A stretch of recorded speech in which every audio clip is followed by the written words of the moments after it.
Selamat datang di Podmadisi UM, podcast Formadisi UM, di mana kita membahas segala hal seputar pengalaman dan tantangan sebagai mahasiswa penerima beasiswa. Saya, Cindy Mariska, akan menemani teman-teman dalam episode kali ini yang berjudul Menghadapi Tantangan Akademik dan Non-Akademik sebagai penerima beasiswa. Di episode ini, kita akan berbincang dengan narasumber hebat dan keren kita, seorang mahasiswi penerima beasiswa KIP Kuliah yang telah melalui berbagai tantangan dalam bidang akademik maupun non-akademik. Mari kita sapa bersama Kak Intan Mutiara. Halo Kak. Halo Kak Cindy. Hai Kak. Oke, mungkin dari Kakak bisa nih untuk mengenalkan diri kepada teman-teman pendengar.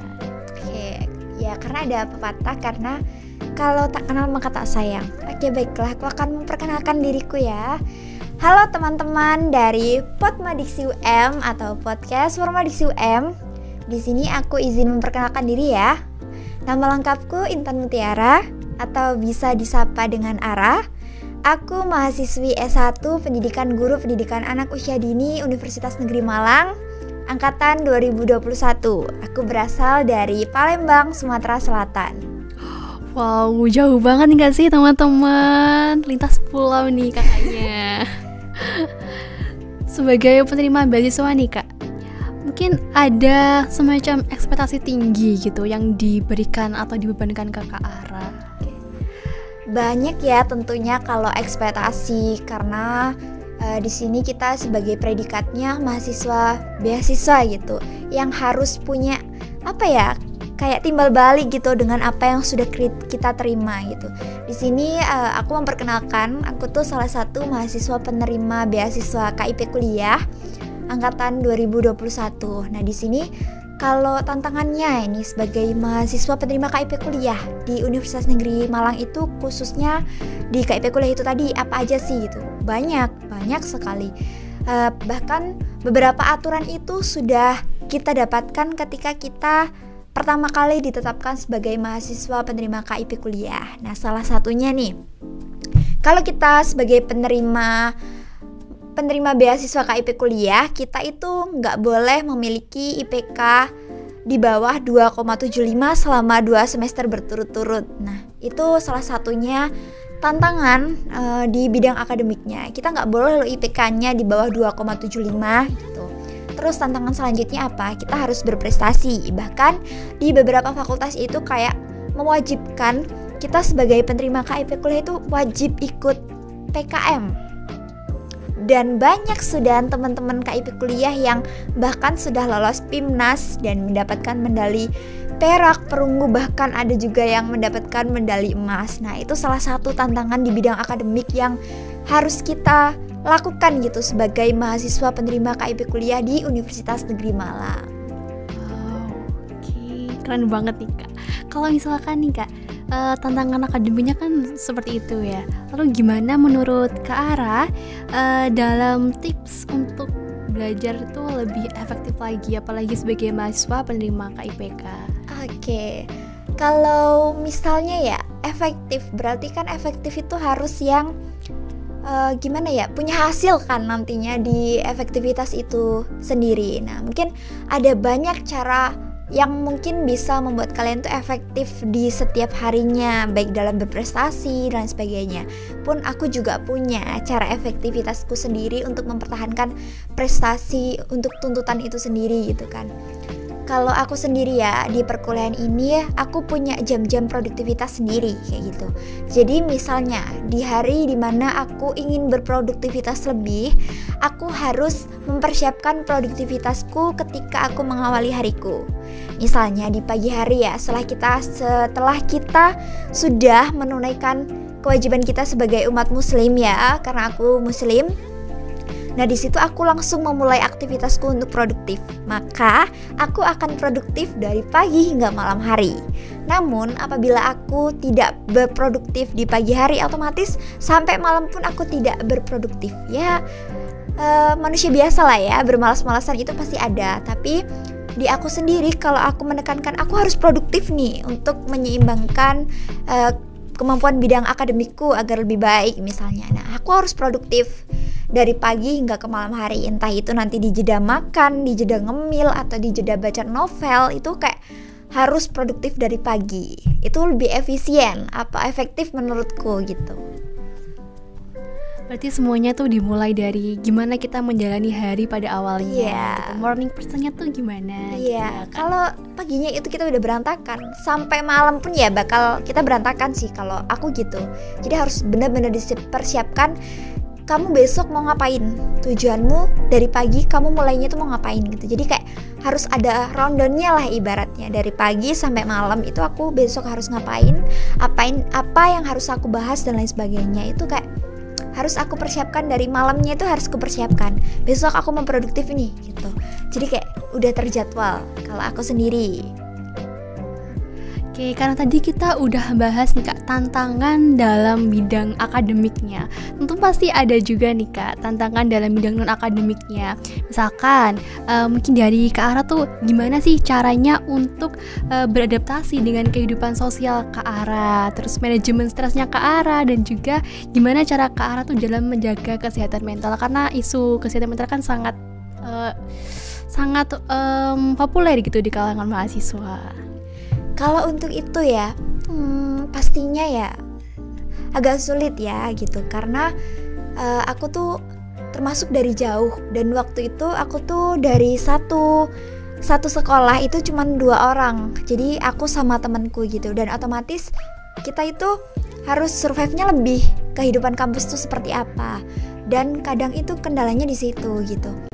Karena dari segi bahasa, aku awalnya kesulitan beberapa bahasa yang tidak aku mengerti gitu. Karena kan biasanya saya di sana itu bahasanya campuran. Kalau di sini kan kadang-kadang teman-teman tuh kayak full Jawa, padahal istilah Jawa itu tuh tidak pernah aku dengar di sana. Jadi kayak aduh, apa nih kan kayak harus bersosialisasi lebih gitu, kayak harus menyeimbangkan.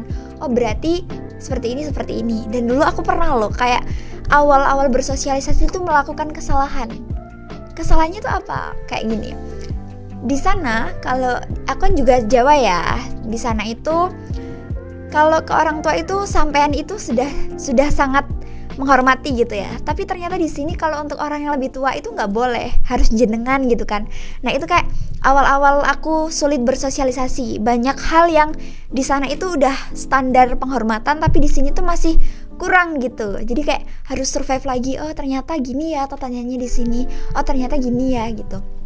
Dan pastinya kayak pernah dong di fase-fase ngerjain tugas banyak, proyek banyak gitu kan, praktek banyak, observasi banyak, itu pernah juga kayak stres dari pengeluaran tugasnya, waktunya harus kebagi-bagi, itu pernah.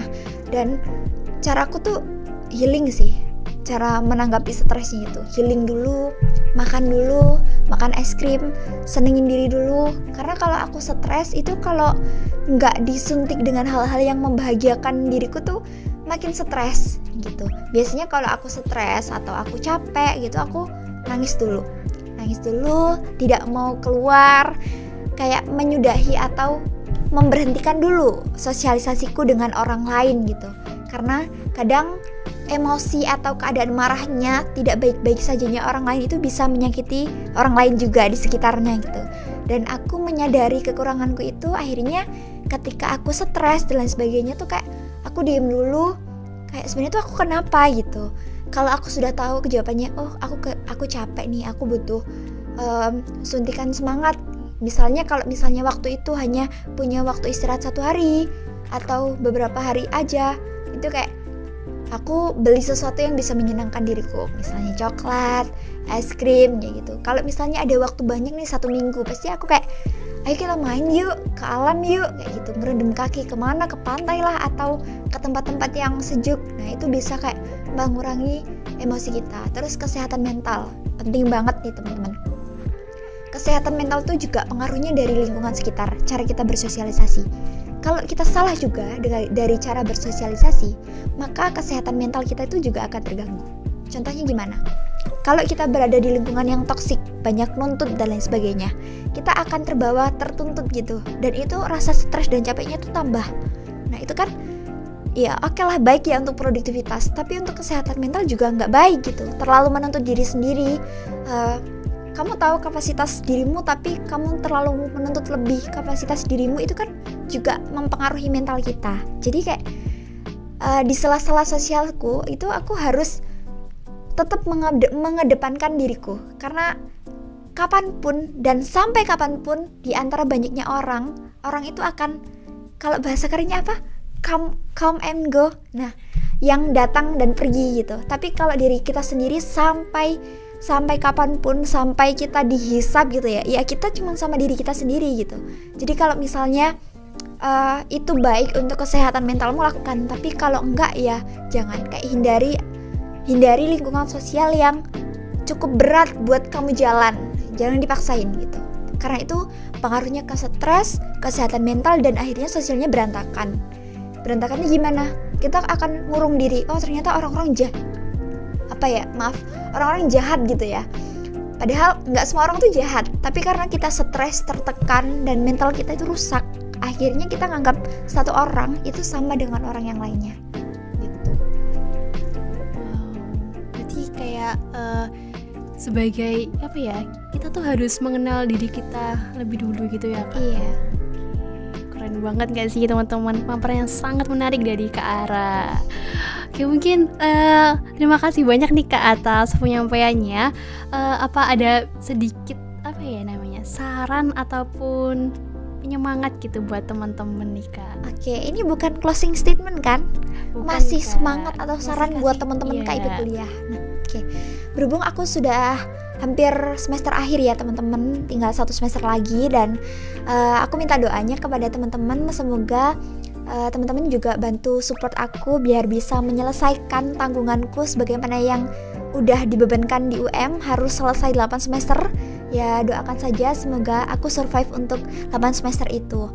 Buat saranku ke teman-teman, kalian boleh kok mengembangkan kemampuan kalian di bidang non-akademik, misalnya mengembangkan soft skill dengan gabung organisasi dan sebagainya. Tapi tolong utamakan pendidikan, utamakan tujuan kalian ke UM itu apa.